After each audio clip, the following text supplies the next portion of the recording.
And now, you're tuned in to RBLR, the home of Tampa Bay's Reveler Sports.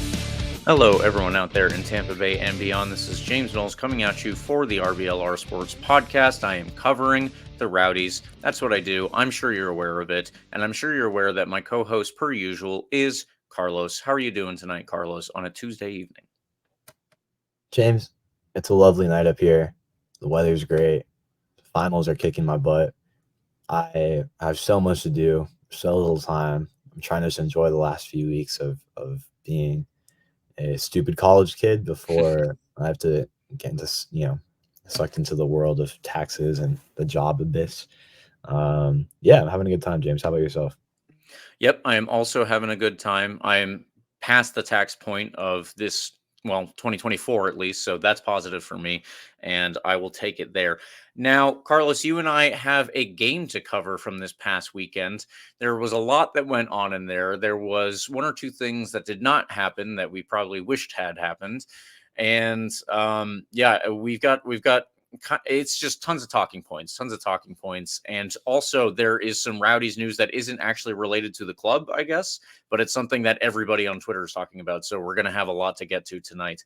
Everyone stay tuned. We will get to every single topic that is in your head. Trust me, I know which one you're all thinking of when you hear this, but we'll start with the basics here. Last weekend, the Rowdies drew 1-1 versus El Paso after a stunning goal from the Locomotive. I don't know how frequently I've seen something like that. The fact that it didn't make the CBS Lasso Network top 10 goals from the weekend is ridiculous, but also as Rowdies fans, maybe it's okay. So that's fine with us. In the RBLR standings, though, nobody predicted a win because nobody saw that coming, including obviously Jordan Farr in net. So it stays 2-2-2-1. That is 1 point for me, your soccer predicting expert, James Knowles. We have another game to preview this weekend. It is a home game versus New Mexico United, and that one will be on the aforementioned CBS Sports Lasso Network. I'm sure I added an extra word in that network, but regardless, you guys got to go. You guys got to be there because it will be on national television. If we don't have every seat sold out, somebody's going to point it out online. So don't be the person who lets them have their stupid little tweets online. Make sure that you are the person that shuts them up and supports the Rowdies in the same way. Now, May 4th at 4 p.m., May 4th at 4 p.m., May 4th at 4 p.m., our first watch party of the year is that day, May 4th at 4 p.m. in Berry House off the Ybor Strip. Please join us. We always have a great time at these. It will be our first one, like I said, of 2024, and we would love to show up and show out. There will be a Rowdies watch party in St. Pete, but if you don't want to cross the bridge and you live on the Tampa side, you have a watch party to attend as well. There will be a halftime swag giveaway, beer pitcher specials, all sorts of stuff going on at this. Please show up and join us for what will guaranteed be a fun time at Berry House. Now, all of that is out of the way. Like and subscribe to us. Follow RBLR Sports on social media. All that stuff. Carlos, let's do the quick recap, if I can get that word out, and we'll get going. James, this was a weird one. Your Tampa Bay Rowdy started with none other than Farr in goal, as per usual. Jordan Doherty was out there with the Lasso and Guillen. Manjoma with another start on the wing-back position with Hilton Crisostomo in between him and the other wing-back, Bodily. And up top, you had Cal Jennings, Arteaga, as well as Joshua Perez, again, staying hot with his starting streak and playing more of that attacking role that we've gotten used to seeing him in the past several weeks. James, it was kind of a weird one, we can say. It seemed like the Rowdies started to settle into it about halfway through the first half. It was really surprising that we couldn't score with all the chances that we created, roughly, I think between like the 25 and 35 minute mark. It's just tons of chances that should have ended up in at least a goal. But it was frustratingly a 0-0 first half. The second half was a bit more eventful. Things certainly came to life as El Paso scored what we have referenced already as probably one of the more ridiculous goals you'll ever see. If you were there in person, it was probably the craziest goal you'll ever see in your life. We should have absolutely still won with all the chances we created. Again, there was plenty of opportunities. I can't even think about all of them. There were so many opportunities for different players. Arteaga, Jennings, even Forrest Lasso ripped a beautiful shot from outside the box early on in the game. And Waite had a fantastic game for El Paso. He did. It's frustrating. It's a really, really frustrating result. We can talk about some of the stats in a little bit, but just know that it was heavily, heavily skewed towards your Tampa Bay Rowdies. A frustrating one to say the least, James. This is a team that we absolutely should have beat with how poor they look right now. It's a really, really frustrating way to draw, especially with a goal of that quality. There's really nothing you can do about that. Yep. Charleston beat Tulsa to stay on top. We'll go in the standings here. Charleston's still up top. Sacramento beat OC out west. The Battery are on top of the league with 18 points from 8 games. They have not lost. Undefeated start to the season for them. We are also technically undefeated, by the way, but in a much less fashionable way. Yeah. Lou That's a City good and way to Detroit put it. City, yeah, each have 15 points. Birmingham Legion is behind them, and they're in front of us on tiebreakers, but level with us with 10 points. Sacramento Republic beat Orange County to go alone at the top with 15 points out west. Monterey Bay are right behind them with 14. And New Mexico have 13. Colorado Springs finally got a point. They drew a game. And Pittsburgh and Rhode Island finally won games. So congratulations to them, I guess. Yeah, no matter how frustrated you are with our start, at least we're not Colorado Springs, Pittsburgh, or Rhode Island, or even friggin' El Paso. I mean, El Paso sucks, James, but we'll talk about this in a second. It was really frustrating. That's it. Those are notable results, standings, and whatnot. Let's talk about this game, James, because we got to figure out what happened here. What the hell happened? I mean, if you look at you look back at the game, you look back at the highlights. It seems like a slow start for us because there wasn't a lot going. Yeah. But once things really clicked for us when we settled in, there was chance after chance after chance. Jamali Waite stood on his head for like the entire game. Again, I've mentioned him before. I told you this guy's a dog. Remember, I saw him play for You did. UConn when he played against Georgetown. But he stops every shot. I mean, it's incredible to me that Pittsburgh was able to let him go and let him go to a team like El Paso because he should be at a much better team. But regardless of that, we had so many opportunities. These shots on target were crazy. The shots in general were crazy. But for whatever reason, their back line stood strong as well and came up with several goal line clearances in that first half. Like, just a wild game, James. What did you see? Am I misinterpreting that first half by saying like we absolutely should have had like 2 or 3 goals? Am I being biased? No, I obviously watched the game as it happened and did the rewatch, all that stuff. I did the highlights again before we recorded, and I will absolutely agree with you that we should have been at least two goals up going into halftime. How it stayed that way, I still don't really know at this point. It was a very similar kind of lineup and tactical setup from our last game, so that was the much nicer, much better win that we had against Miami 5-2. Unfortunately, it just didn't work out with us putting it in the net this time versus El Paso, but we did try to overload on the sides again, and the players that were doing that were on the right side. Jordan Doherty was helping out Eddie Munjoma, and Cal Jennings would also join in on that side when the players stepped to try to shut down Jordan Doherty and Eddie Munjoma. Then Cal Jennings kind of had some free space in behind them frequently, and that led to a lot of good chances. We could see that also, like I said, in the game versus the Miami. On the left side, though, you could probably say that we were a little stronger in this game. Blake Bodley was doing very well again, doing very similar stuff. He was combining with Aaron Guillen and a player who has really started to become a favorite for me this season, Josh Perez. This is something that you and I have talked about, Carlos. We didn't necessarily see it coming, but he has been on fire. Yeah, it's crazy. But, Yeah. That's all I had to say about him. Just sorry, keep going. I didn't mean to interrupt you. No, it's okay. But I mean, we're gonna say the same thing pretty much, and that is he's just started out a completely different player from what you and I expected, and maybe that is just on us for having lower expectations than we should have had. I don't know, but at this point, I'm obviously very happy as a Rowdies fan that there is somebody who has stepped up in the way that he has. He has made himself pretty indispensable from the starting lineup, in my opinion. And it's very unfortunate that he doesn't have more goals on this season. He should have had one in this first half. There was such a beautiful passing sequence that led up to a chance that he had at the top of the 6-yard box. The only real issue that I saw, and I hate to pick on him after saying all of those nice things, I hate to do it, but if you're critiquing a player in that position. I don't remember the exact minute. I think it was around the 21st minute, something like that. But there was a beautiful passing sequence that led to Josh Perez being wide open at the top of the 6-yard box. He had the ball. The only thing that he had to do, he had to shoot first. He took a touch, and unfortunately, that was too much time. Jamali Waite was able to get his body in the way of the ball. And I don't think it was him who blocked it, but he closed down the space. And then Noah Dolenmeyer, if I'm not mistaken, was behind Jamali Waite and got his body in the way of the ball crossing the line. So yeah, that would be my only critique of Josh Perez this game. Was in that one instance, I would have preferred he shoot sooner, but that should have been a goal. Forrest Lasso had an almost unreal strike off of, I think, a free kick a few minutes later, where awesome. the ball had broken loose, and it looked like El Paso was going to possibly put us under pressure. And actually, Forrest Lasso just kind of shoved the guy off the ball like he was barely there.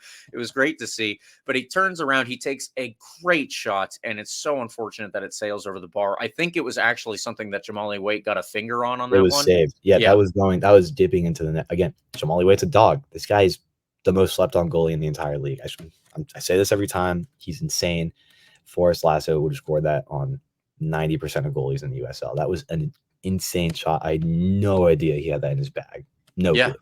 Yeah. So, like I said previously, at least 2 goals up, in my opinion, going into halftime. Unfortunate that it didn't work out that way.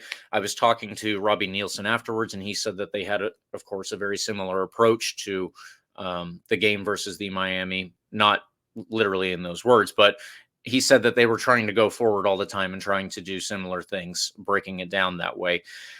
He said that the way that the game went, though, this is something that he told me happens in a lot of USL games, so it's interesting. I guess I need to keep my eye out for this a little bit more. But the game opened up a lot more than he would have preferred. So in this instance, I suppose that meant that Jordan Doherty on the right and Aaron Guillen on the left were getting up a little too high at times, and they were leaving Forrest Lasso a little open. I'm sure that there were a couple of highlights that El Paso had in the first half. I would not say they were anywhere near the quality of our highlights from the first half. However, I do think that I noted when I went back and watched the highlights again that, yes, Forrest Lasso did come up very big on the defensive side too. He was a man on a mission in this past game, and I really think that he's another player that's just improved immensely from 2023. And it's not like we were all complaining about how bad Forrest Lasso was. I think that he definitely had some mistakes and notable slip-ups, but I would say that at this rate, the way that he's playing is still significantly better than it was even just a couple of months ago in 2023. So yeah, kudos to everybody almost at this point. Either way, yeah. So it opened up a little bit more than Coach Nielsen would have wanted, and he kind of brought the wingers on in the second half to shut that down. Ultimately, I think it did shut that down, and it really kept us in control of the game from minute 1 almost through to minute 90. There was the little amount of time that he said that he noticed. I guess it would have been around the 15-minute onward, but not, it's not something that the Rowdies team is going to look back on and say, boy, we were so bad against El Paso since from the 15-minute. No, it was obviously still a very dominant performance overall. And I think that the only little slip up that they're pointing to is something that mostly the Rowdies coaching staff and Rowdies players are going to be able to recognize. I think most of us as fans are going to say that it was just a very, very strong performance. And when we did take back full control in the second half, the only thing that really got in the way, Carlos, and I'm going to turn it over to you here because I was speechless at that point. I thought that my lying eyes or something. I thought that I had been deceived somehow, but it was something that was an absolute thunderbolt. it was very real. Yeah, it was no deception, James. I'll tell you what, this is actually kind of a funny story. I was on the way to a bar in Adams Morgan, 8 to 10 p.m., $10 open bar, the best deal you've ever seen. Wow. It's fantastic. I was on the way over there. I'm in my Lyft to get over there. And I get a notification when I get to the bar, El Paso scored. And I was like, no way. Like, damn. Like, I'm talking to my friends who I always talk about the Rowdies to them. So they knew the Rowdies were playing. They knew like I was going to talk about the Rowdies all day at the bar. Like they knew this was going to happen. And I saw they scored. I was like, damn, like that's crazy. We're playing El Paso. We've been having so many opportunities, and I'm watching on my phone the first half. Like, how is that possible? Then I saw the video of the goal. Like I don't know. I just did not think first like you for a second I was like this isn't from like the game I was just watching. I was Right, just seeing exactly. some, like random like highlight. Oh wow.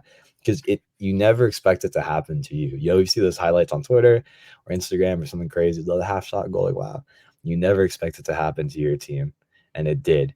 And it happened against the second, maybe worst team in the league. Like this team is bad, James. This is the only way that they could have gotten any result from this. Yep. A crazy, crazy miracle goal by Francisco Nevarez from not. I mean, you can't even say it was half field. He was behind like the midfield circle, dude. Like I've He was well never within seen his that own length. half. Hold on, I got to cough real quick. I'm going on mute. Oh my god, my allergies are terrible.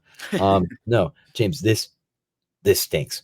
I mean, it's the greatest goal you'll ever see. This friggin' sucks. Like this is so bad. Like how does that happen? I can't even blame Jordan Farr for being off his line. I mean, who in their right mind thinks that's That's going right. to happen? Yeah.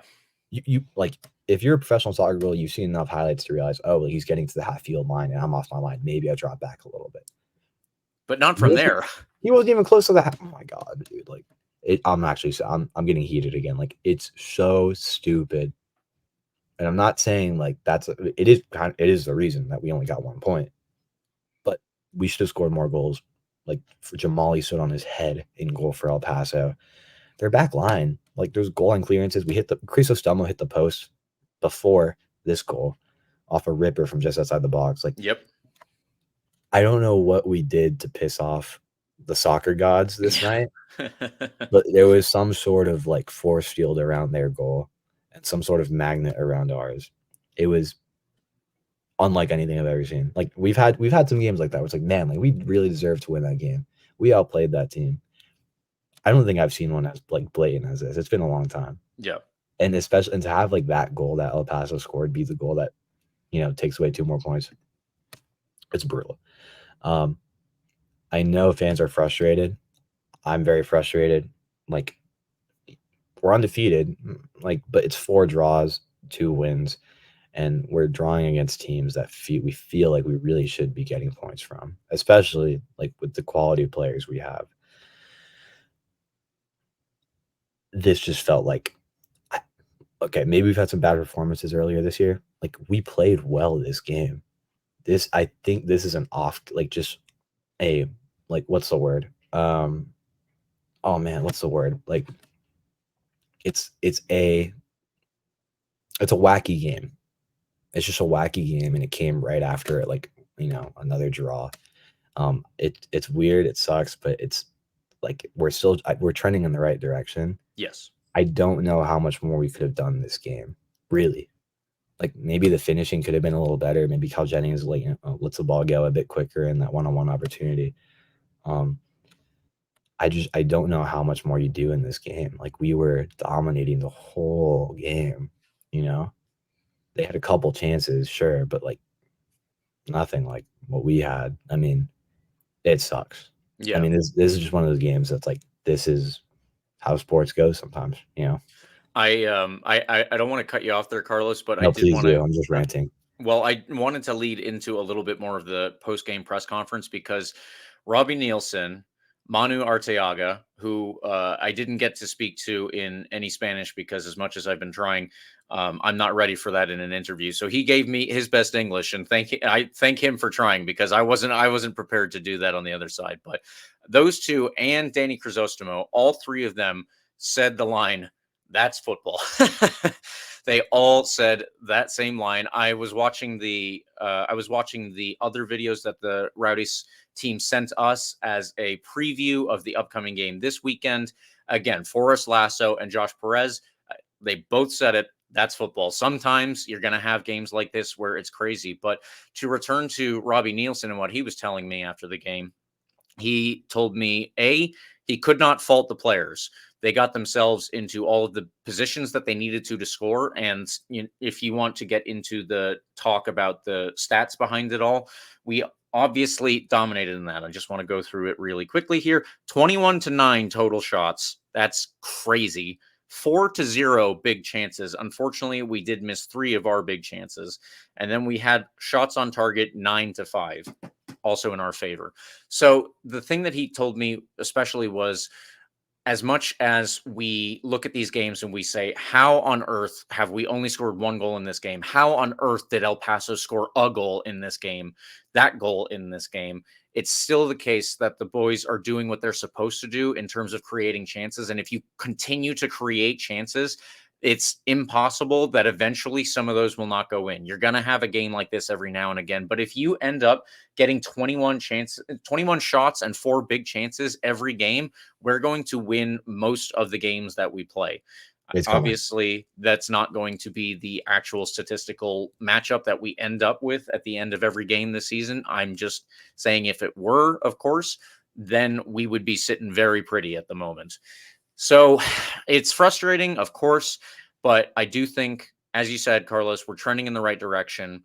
There's nothing that we can do about this one in particular. When you look at the chances that we missed that were a hair's width away from going in, the chance that they scored, the only thing that was really different about this game that I would focus on a tiny bit was when we went down a goal, when we went 1-0 behind, we changed things up to go a little bit more direct, and we put a lot more players into the opposition half so that we could try and get more of those chances.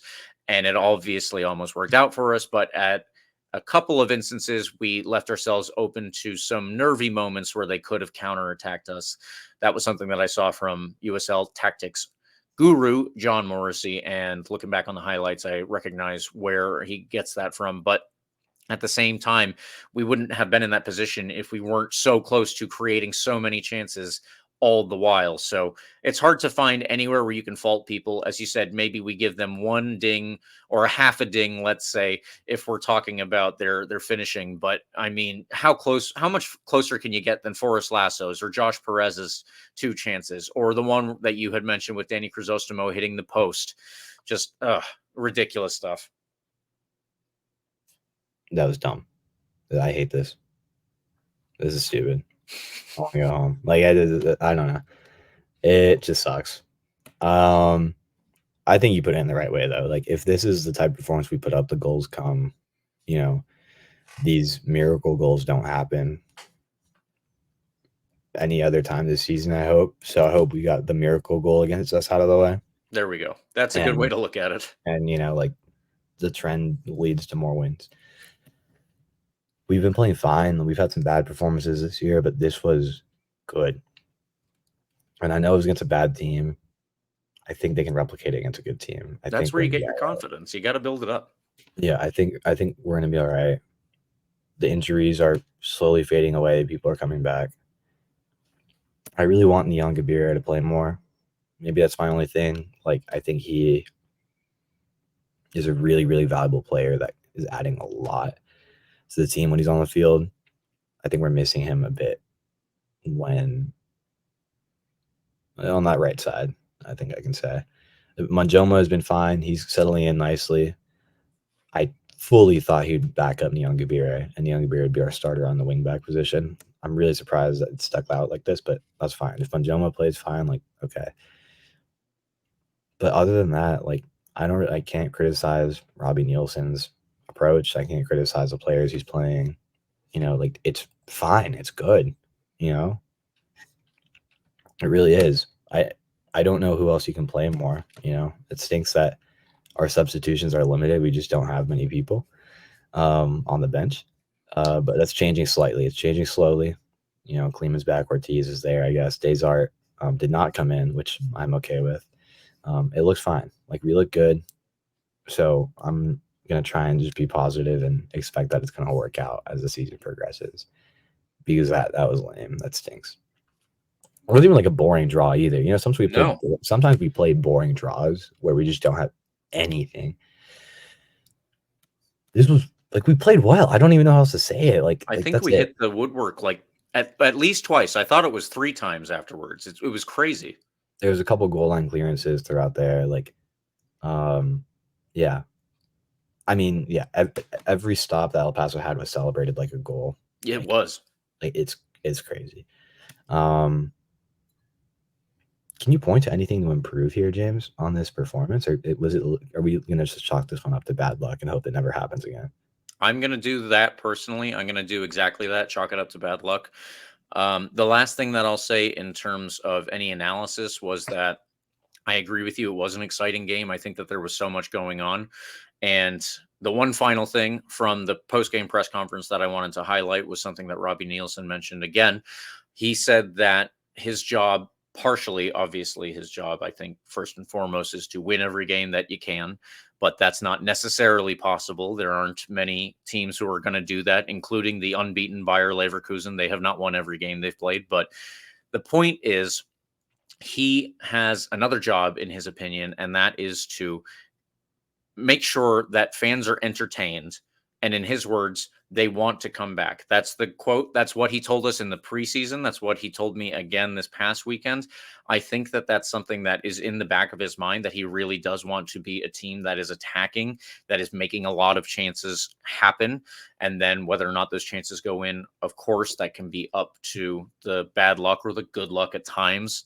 But I think anyone who came to that game is going to say, man, that was a hell of a time. And I would sure love to go back and cross their fingers, see them win one. So I love that that's his ethos, that he thinks that he needs to make sure that everybody's entertained and wants to come back. And I think that he's working towards making that the every game reality. So the only thing that I'll say for myself is that I know that before this past game versus El Paso, I said that we were calling this game a must win because they're a bad team and we needed 3 points for the end of the season. Carlos, I just got to stop saying that. I got to stop saying that. I said that against Pittsburgh. We drew. I said that against El Paso. We drew. I'm going to wait at least until September or something for me to revisit that phrase. It's gone. I think it's an overused phrase, generally speaking, but like, you're not even wrong. Like, these are the games when you look back and you're like, we needed those 3 points. We should have gotten those 3 points. We always have those games, and it's always really frustrating. You can't have a normal season without having some of those games. But it sucks that it's happened a couple times already in our first 5-6 games. Right. Against bad teams, you know, and like, not even just bad teams, like teams in like bad form, like they're at their worst. You got to take advantage. I can't even say we played down to our opposition because we played well. We've had games where we have played down to our opposition and it looks bad. That wasn't the case. So whatever. Is there anything else to say on this? I don't know. Like, we looked good. It was exciting, sure, but I'd rather have 3 points than 1 point. So I don't know. I still believe in Robbie Nielsen. I'll put that out there. It's only been a few games. I don't know. Like, I don't know if anybody's saying he's on the hot seat or anything, but people on Twitter are always quick to react and not quick to think. So I'll put that out there. That's true. I think we'll be all right. Yeah, no, I think that with that all out of the way, Carlos, we can move on to our man of the match, and I will allow you to go with yours first. Yeah, I'll just say my man of the match was Forrest Lasso. I think there could have been a few different guys here. It's hard to pick like a guy in the attack when we only score 1 goal and the chances weren't being completed, you know? And I'm usually biased towards the attacking guys. So in this case, I'm going to head on back to the back line again and say Forrest Lasso. Again, he's had another great game. Again, an incredible shot. Like, he's having, there are goals coming for him. I mean, he's getting up a lot. He's getting up the end of a lot of headers. And apparently he has a shot like that in his bag. So if you're not Jamali Waite, expect to be scored on by Forrest Lasso at some point this year. Yeah, he looked good. He impressed me again. And I'm just really, really happy with where he's at. He's had a bit of a bumpy road. If you know anything with how his time in Sweden went, he came back to the Rowdies. Had a fine season last year, made some mistakes, but it's clear like he's locked in on a different level this year. And that's really awesome to see because not many people are getting by a guy like him, complemented by 2 stellar defenders like Kean and Doherty. We're in good shape out back, and hopefully the attack keeps up its form and finds its finishing touch going into the next few games. And I think we'll be more than all right, James. Yes, and it should be noted that Forrest Lasso was also a USL Team of the Week appointee. So well done to him. My man of the match, I should say, was also a USL Team of the Week appointee, and that was Danny Crisostomo. Now, Danny Crisostomo had the assist on this game, but that was not all there was, in my opinion. Josh Perez, as I said, was extremely impressive in the first half. He just didn't last as long in this game as Danny Crisostomo, and I think for that reason, Danny really stood out to me. He stayed on the whole game, and that was because he was absolutely everywhere. So I got a couple of stats to read through before we move on to the next thing. But Danny Crisostomo had the most tackles, 5 in the match, 1 assist, as we already noted, 93% accurate passes, 2 chances created, 1 big chance created. I'm assuming that was his assist. And he hit the woodwork 1 time. On the defensive side of things, he had those 5 tackles and 7 recoveries. You can see he was literally all over the pitch on both sides. He was everywhere. And this is a player that I think most of us, when we started this season, we were looking at Charlie Dennis to be one of the big men in midfield because he was so important to us last year. We were looking at Leo Fernandez because he was in 2022, and we assumed that he would be back for more games. And hopefully that's the case as we move into summer. But Danny Crisostomo, not just in their absence, I think that he has made this position his own. He is incredible. We got to talk to him after the game, and I just asked him, what's going through your head right now? How are you feeling? What's the deal? And he said that it just took him a little bit of time to get comfortable, but Yeah. I think that it's not like he started poorly or anything.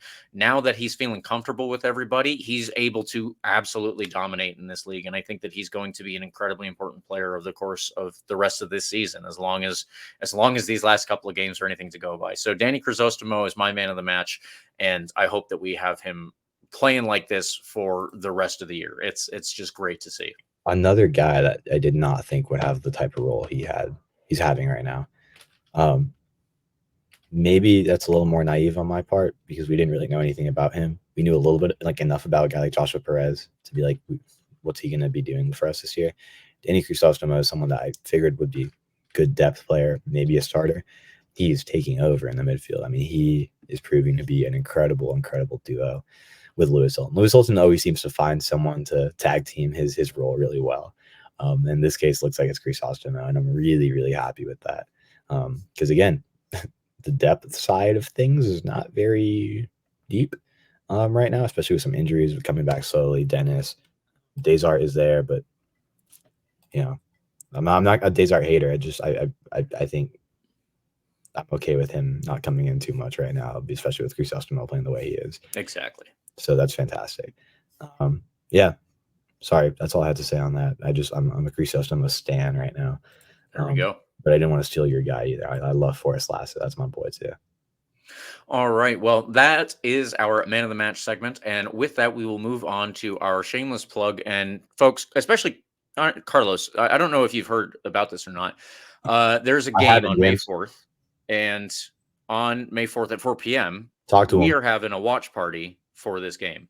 Talk to him. Yeah, that's kind of the news here, folks. May 4th at 4 p.m., the Rowdies will be playing Memphis in Tennessee. And while everyone here is staying in Florida, why don't we go and watch the game together? If you're on the Tampa side of the bridge, please come join us at Berry House Beer Company, a great brewery off the Ybor Strip. There's stuff to do afterwards if you would like to do that, but at least come join us and take part in our halftime swag giveaway, take part in beer pitcher specials. Who doesn't want beer pitcher specials? And you can take part in the live pregame show. We will be doing that, and then we will be watching this game all together from Berry House. So again, please join us May 4th at 4 p.m. Yeah, I agree. You should do that. James, with that being said, it's time to talk about our next game. It's not against Memphis. It's not at May 4th. It's not on May 4th at 4 p.m. It's this Saturday at 7:30 p.m. Your Tampa Bay Rowdies host New Mexico United, a team that is much better than these teams that we have been saying are must-win games. They're decent. It'll be a good test, and it's going to be on CBS, so it's going to be a fun one. Fill out the stadium, make us look good on national TV. It's highly, highly, highly important. New Mexico are third out west with 13 points from 6 games. They've won their last 4 games, by the way, after a road loss to league leaders Charleston. Our only other game, or sorry, their only game was a 3-2. Our only other game against New Mexico United was a 3-2 win last year. They're very much a 4-2-3-1 approach with Alex Tambakis in net, Arturo Astorga, Talon Maples, Will Seymour, and Chris Kloster at the back. Marco Micheletto and Zico Bailey have been the deeper midfielders behind, and none other than Dayon Harris, Nicky Hernandez, and Mukwele Akele. Line leader Greg Hurst leads the team with 3 goals. Harris and Jacobo Reyes have 1 point. Have 1 goal each. Jacobo, not Jacobo. Jacobo Reyes, yeah, that makes more sense. Akale, Harris, and Astoria are all heavily involved in chance creation, so assume it will come out from out wide. Playing at home definitely, I think, will give us an advantage here. It's a long trip from New Mexico. Let's take advantage of that. But there's a guy. He plays for them.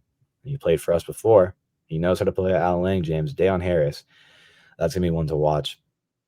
It seems like he's found a pretty good start with his time in New Mexico.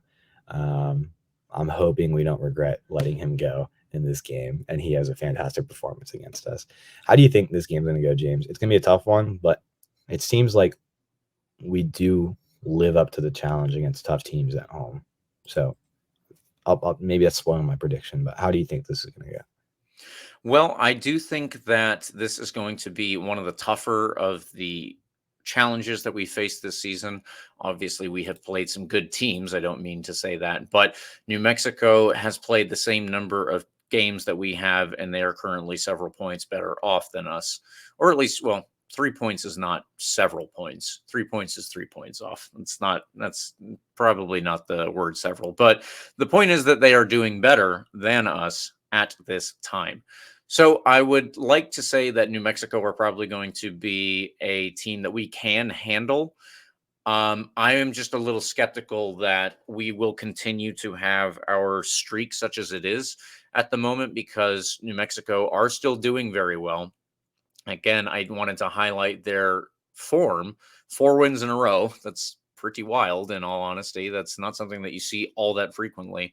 And it's going to be, I don't know. It's one of those games where you could see it going plenty of different ways. I guess most games are like that too, but I would just caution Rowdies fans with overconfidence versus New Mexico. I don't think that all of us are super familiar with the teams out west, especially not the teams that aren't Sacramento. Let's say we have a pretty good ideal of what Sacramento is like. Probably we have a pretty good idea of maybe 1 or 2 other teams. Orange County might be one of those, although they have changed quite a bit this year. So New Mexico are going to be a very, very important challenge at this stage of the season because they're doing very well. And as I said, most of us, at least, I'm sure the coaching staff are different, but most of us do not have the best idea of all of their assets. Now, part of those assets are their attacking midfield: Dayon Harris, Nicky Hernandez, Mukwele Akale. Those are three of the players that we're going to see doing the most creation. As I said, it's most likely going to be coming from out wide and trying to find Greg Hurst in the box. He is very good at getting on the end of crosses or getting on the end of cutbacks into the box. And yeah, I think that what they're really relying on with Dayon Harris and Mukwele Akale, the 2 wingers, are going to be their ability to dribble past people, get into some open space, speed away from their markers, and then cut the ball back into the box for Mr. Hurst or Nicky Hernandez if he is late arriving into the box. Marco Micheletto has also done that, if I'm not mistaken. I forget if I'm mixing his goal up, but I did watch his goal before this, and now I'm forgetting my own notes. But either way, that is where we're going to see things. I think the best way for us to handle that is to make sure that we have somebody who is able to do the running. And on the Dayon Harris is most likely going to be on the right side, if I'm not mistaken, and if he starts, of course.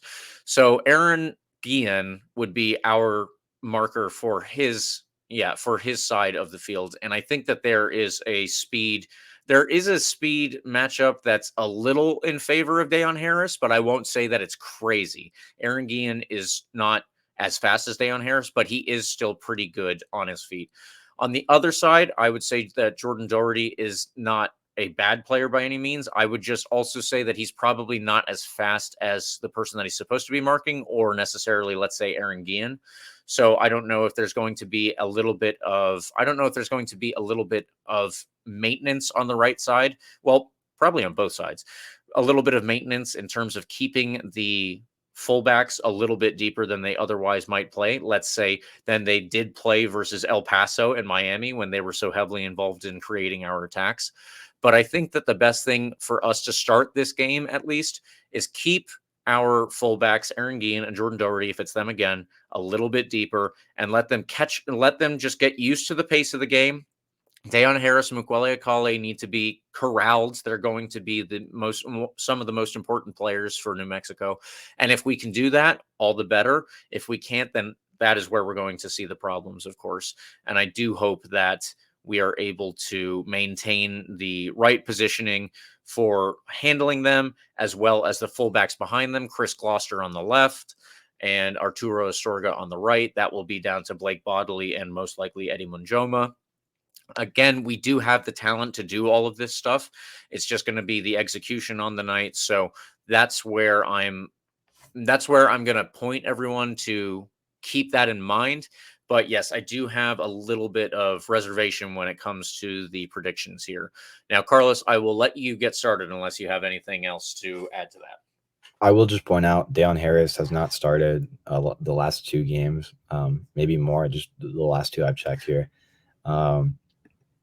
I'm not going to discredit New Mexico United's run of form. They've only lost 1 game. It was against Charleston. They did get blown out by Charleston. It was 4-0. And what I'm about to say is not to disparage them, because we haven't necessarily got it done. But I'm looking at similar opponents. They played El Paso at home, scraped by with a 3-2 result. And they weren't wonder goals either. They were normal goals. El Paso actually played a pretty good game against them. North Carolina FC, again, they barely beat North Carolina 3-2. It looks like they can score a lot of goals. Looks like they might be susceptible to a few goals conceded as well. So that's true. Against mediocre teams at best. El Paso, certainly not a mediocre team. I think they fall below that. And again, I'm caveating what I'm saying because we did not beat El Paso and they did. So take that with a grain of salt. But I certainly believe this is a team that is absolutely beatable. They're in pretty good form. They're scoring lots of goals. But again, I don't think this is something that is insurmountable. I'm going to jump into my prediction here, James, unless you want to go first. You got it. Yeah, with that all being said, I think we're in a great enough run of form right now. Well, not great. It's fine. We haven't lost. I don't expect us to concede a ton of goals. Our back line is looking really good. Forrest Lasso is in fantastic form. I think we maybe concede 1, but I think the goals have to come. I really do think they have to come. They're looking good. The offense, the attack is looking good. I think we're going to win 2-1. It's going to be a close one. It's going to be a nail biter, I'm sure.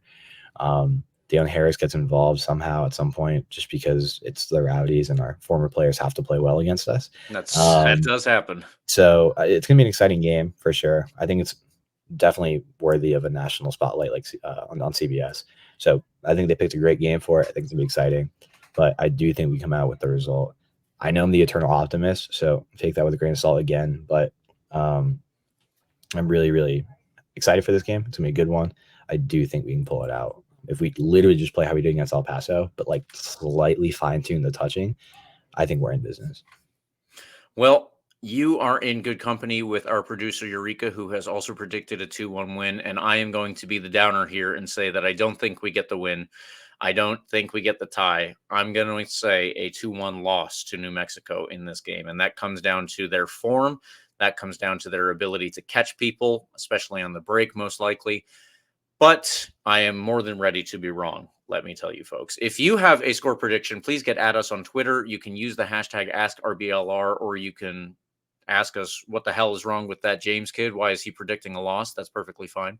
But that is where we're going, and we would like your input as well. So find us on Twitter and let me know why I'm wrong. We will move now on to our extra time segment. And the first thing that I have to say, yet again, Folks, you're going to hear it. I'm sorry. But don't forget our Tampa watch party, the first one of the year at Berry House. It's May 4th at 4 p.m. Come watch us destroy Memphis 901. That's what we're going to do, obviously. Now, moving on to the next one. The Rowdies will host Birmingham Legion in the Open Cup on Wednesday, May 18th. Why is that special? A, it's the Open Cup. B, May 8th. Sorry. Thank you, May 8th. That is special because it is the Open Cup, our first game in the Open Cup this year, a little bit later than we are used to seeing, but I guess that means that we're closer to the trophy, right? It's also a little bit weird because we are playing Birmingham Legion again at Al Lang Stadium 3 days later on Saturday, May 11th. So fair enough. I guess that makes it a little easier for Birmingham Legion and their travel plans, but at the same time, we got to beat them 2 times in 1 week. And I'm hopeful. Stupid. I'm hopeful that that's how it turns out. We're going to have to get in touch with some Birmingham Legion folks, and we'll probably have Kaylor Hodges back on the show as long as his schedule allows. There's a lot of stuff to go over in that week, and it's going to be very interesting. Yeah, we're going to have to look at their starting lineup and also their bench. Like, I'm sure we're going to play two different teams. Like, point to think about how much value we're putting in the Open Cup this year. I think we should put in full value. Yes. And in all the starters. If I don't know, maybe if you have to rest a starter in like the game against Birmingham 3 days later, that's fine. I genuinely do think this is the most important Open Cup opportunity for us in a long time because it's super open. And if we win this game, we have a chance. We will host the next game, probably against MLS side. I'm forgetting which side it was. FC Dallas. FC Dallas. They're not in the best form right now either. Like, this is absolutely a beatable team. This is the year to make a run. I'm putting all my importance into the Open Cup, as well as the league too. I'm on both, but yeah, that's what I'm saying. So it's gonna be a curious one. I've never seen that happen before. We're playing backs-to-backs like that. It feels like baseball, Yeah. all series. So curious. It's gonna be a fun one. It'll be interesting to watch. We'll see how it goes, but I think it can go positively. Maybe hopefully we go for the sweep. I would love that. It's probably going to be difficult, but as you said, we might face two entirely different teams at this point. So who can Highly tell? possible. Yeah, maybe they just agree, like, we'll play our backup squads for the Open Cup or something like that. Who knows? We'll see. Yeah. Now, the next thing that I wanted to say is the USL League One has announced an expansion team in Eugene, Oregon. This is very interesting because it is backed by the owners of a team called Lane United. Now, most people will not have heard of Lane United. They are in the USL League 2, which is effectively the off-season team for pro team, quote unquote, for college kids. So it's kind of interesting that it is backed by the same people, but they haven't said anything about it being Lane United. This is all stuff that I've read online about it, and I don't know if they're looking for a rebrand or whatever, but it is assumedly going to be the same people. It is going to be the same people from Lane United, and we'll see exactly how that turns out for them. But it is going to already be at this place that they play, where there was a devastating fire in 2019. They're getting however many millions of dollars to put into the revamping of the stadium from the fire that occurred. And that's awesome. Like, they're rebuilding a stadium that was burnt down, and they're going to, I believe, put in, a bit more money around it so that it's not just the old burned down stadium site or anything. But it's really cool that all of this is going into a team in kind of a small location. And someday down the line, we would like to think that this is a country that could host teams the way that they do in other places, where you could have 2 or 3 clubs from the same city. Maybe Chattanooga wouldn't be such a mess if that were the case. But right now, if we're expanding into cities the size of Eugene, Oregon, that's a very positive sign for soccer in this country overall. And I think that that's very positive for the USL too. Yeah, I love these types of markets. This is going to be really fun. I love keeping up with these teams. Like, I think independent of like MLS, USL wars, USL, I think, is in the perfect position to facilitate soccer in these markets. So I'm really happy that, I love seeing these stories play out. So, James, this is an interesting one. Do you want to start this one? So we didn't want to focus too much on this one, but also I think everyone is going to want to talk about it. So we really do need to talk about it. It's not specifically related to the Tampa Bay Rowdies here and now, but everybody has been all sorts of takes online. So we're going to have to cover it, Carlos. I will announce it, and then we can jump into the discussion here, because I do have a couple of things to say at the very least. But there is some sad news related to the Tampa Bay Rowdies here. This weekend, Neil Collins was sacked by Barnsley in the English League One, so that would be the third tier. They have lost 5 games in a row. They are still in a playoff position, but they have lost 5 games in a row, so that is obviously a very bad record. And if I'm not mistaken, they only have 1 league game left before the playoffs would start. So if I had to guess, there might be somebody here who is thinking of a new manager bounce. If that's something that they actually do think of over in England, I'm sure they have all sorts of weird phrases and isms, and also just don't think about sports in the same way we do. But the main thing is that I think Barnsley are a club that have a good amount of money for the league that they're in. They are looking at Neil Collins and they're saying, at this point, we've lost 5 games in a row. We're going into the playoffs, hopefully with the chance to get into the English Championship, which is an incredibly important league worldwide. The money that's in the USL, excuse me, I'm going to mix that up several times, I'm sure. But the money that's in the English League Championship is actually very high. You think about how much money is sloshing around in the Premier League. Well, some of that actually does trickle down in it, and there's a lot in the Championship. So I'm assuming that Barnsley's owners are looking at this and they're saying, this is a team that should be doing better. We have put a good amount of money into this. If Neil Collins can't do much better than getting us into these playoff positions, and now we've lost 5 games in a row, maybe we need to cut our losses and just find somebody else.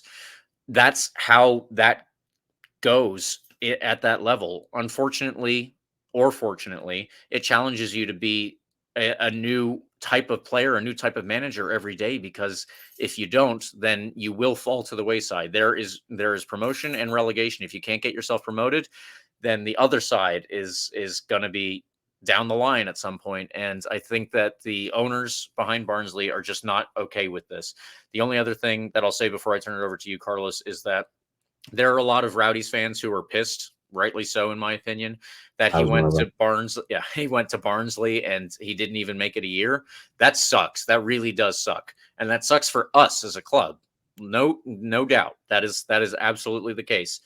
But it's cutthroat over there. And that's how cutthroat it is. I remember when Neil Collins left, there were publication. I am, we're a volunteer podcast, Carlos. We are not the news. And I went and I covered Neil Collins for a bunch of different publications. I spoke to BBC Sheffield, and I spoke to a Barnsley podcast, and I spoke to a Barnsley blog, and all of these different things. And there is so much scrutiny on every single team at this level. Unfortunately, again, or fortunately, however you want to look at it, that is the way that it goes. And the fans probably thought the same thing as the owners, in my opinion. So, Carlos, with that, I have said my piece, and I will turn it over to you. I just think it's so stupid. Like there had to be some sort of like behind the scenes stuff we just don't really know about. I don't know what they expect to happen, like a new manager boost going into the playoffs. That's a myth. That's really pure speculation, by the way. But yeah, I mean, they want to get promoted now. Understandable. I get it. Like, I do. Neil Collins put together a team that got to a playoff position and was competing for a long time to be in like the top 2 spots with a board that wasn't really backing him. There was very little in the way of signings over there in Barnsley. Like, he was doing really, really solid work with what he had. They had a great run of form for a long time, and then lost one of their better players, I should say, in the offseason too. Yeah, exactly. And then they had a great run of form in like that middle part of the year where it was like, oh my God, like Neil Collins ball, like this is awesome. It changes so quickly in a society as like a hyper focus on soccer as the United Kingdom. Like, it changes so quickly. You lose 5 games in a row, bad form for a month. Yeah, it's done. Yeah, it's done. Like, it's how it goes. But it's incredibly, I think, short-sighted and incredibly stupid. You give him like a little more support from the board, a little more support in the way of signings. Neil Collins, if he doesn't get it done this year, gets it done sooner rather than later. I think it's really short-sighted from this team, just based on, not knowing anything from behind the scenes. I don't know what they think is going to happen in the playoffs by sacking Neil Collins right before it starts. Yeah, I totally agree with that. By the way, that is a good point that I didn't hit on. I think that it is really stupid for the games coming up. Like if I give you the benefit of the doubt and say, sure, like he deserves to be like sacked, which I highly disagree with. If I give you that benefit of the doubt, it makes no sense to get rid of him. Let him finish out the year, and maybe take you to the championship. Then you reconsider. Oh wow, he got us that championship. Well, maybe let's think about re-signing him now. Like, it's so difficult. I don't understand what they think is going to happen. So whatever. It sucks. It really does suck. Not only because of my like personal like love for this coach as a person and as a coach. I think he's an incredible person, incredible leader. It does suck for this team too, because who knows how last year would have gone if Neil Collins stuck around. That team was great. That was a great team. A team that could have gone all the way. Mm-hmm. And the main reason we pointed to when they started to fall off after Neil Collins left, well, there's a lot of instability. You had Nicky Law. You had temporary coaches. You had Nicky Law not really there, and then the visa stuff, and like there's so much random stuff on the coaching side of things. Who knows what that stability could have done for us last year? Maybe we go all the way. Like obviously, it's a lot of hypotheticals, but whatever. It's annoying. It's really frustrating. But is that what can we do from our humble podcast in Tampa Bay, and in my case, DC, other than complain on Twitter and get into it with Barnsley fans who fully think this was the right idea? Good luck in League One. I know there's a Barnsley fan. There's also a Rowdies fan. I'm a Barnsley hater now. Y'all messed up. Like it's so incredibly short-sighted, and all the fans went along with it. Good riddance. I think Neil Collins has a better future somewhere else with more support. Yeah, I would definitely agree that it's such a volatile situation in Barnsley. I think they've actually developed a bit of a reputation for this, which is not to say that I know a ton about Barnsley, but I think if I remember correctly from the prior conversations that I was referencing, Barnsley is a bit it's ownership that they will go through managers if you're not doing what they want you to do. And what they want you to do, of course, is they want you to win immediately. It's very difficult one way or another, and that doesn't include Barnsley losing Liam Kitching over the offseason, who was one of their most important center backs. All of these other factors that you and I barely know about, Carlos, that we could go through or not go through. It's just extremely difficult to be in that situation, and it is a lot more cutthroat, especially with teams that have ownership that might be, let's say, a little fickle because they have a good bit of money. I think that all of us could think of one team that frequently wears blue and think about how they react in a situation like that in the Premier League. But unfortunately, we do have to focus on that a little bit. And I will say, if you do get into arguments with Barnsley fans on Twitter, just remember that whenever they shit on American soccer, they're coming from a really stupid place. So that's the last thing that I'll leave it with, and I'll turn it back over to you for it. Closing thought, this is really stupid. I pray that Neil Collins finds a better opportunity with more support. Yeah. Is fully able to prove what he's capable of. It's so stupid how things played out over there. Barnsley is not Manchester City.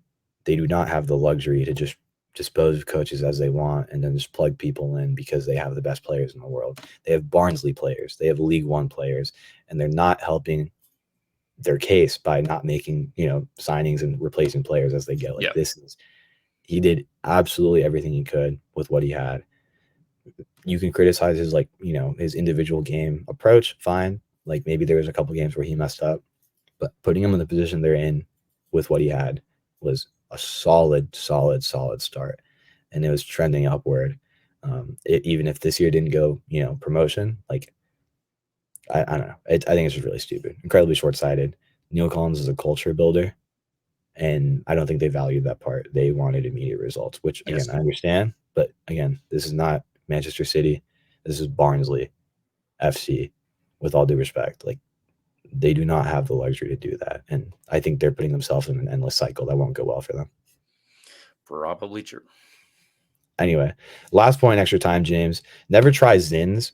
By the way, I'm going to throw that out there. Had one this past weekend for the first time after the open bar. It didn't go well for me. I just want to throw that in there if you're ever thinking about doing that. All right, James, that's all I got. All right. Well, with that, very good advice from Carlos. We just want to say thank you, listeners, for tuning in. Please follow us on Instagram, Twitter, TikTok, Facebook, Threads, everywhere. We are there too at RBLR Sports. I am mostly on Twitter at RBLR James K. What about you, Carlos? At Carlos CPA10 on Twitter. Maybe you find me periodically arguing with a Barnsley fan about what a dumb decision they just made. Possibly. More than likely, you'll find me talking about the Rowdies, Georgetown sports, and broadly Tampa Bay sports, including Tampa Bay Sun. Plenty of news today on that front. Really, really exciting stuff. Things that you should keep an eye out for from an RBLR Sun podcast. Exactly. Now, with that, we should be all good here. Please like and subscribe to our podcast. You can get the full experience on YouTube, and we are also on Spotify, iHeartRadio app, Apple, and Google Podcasts. Now, with another game in the books and a win coming up this weekend, as long as you don't listen to me, come on, you Rowdies.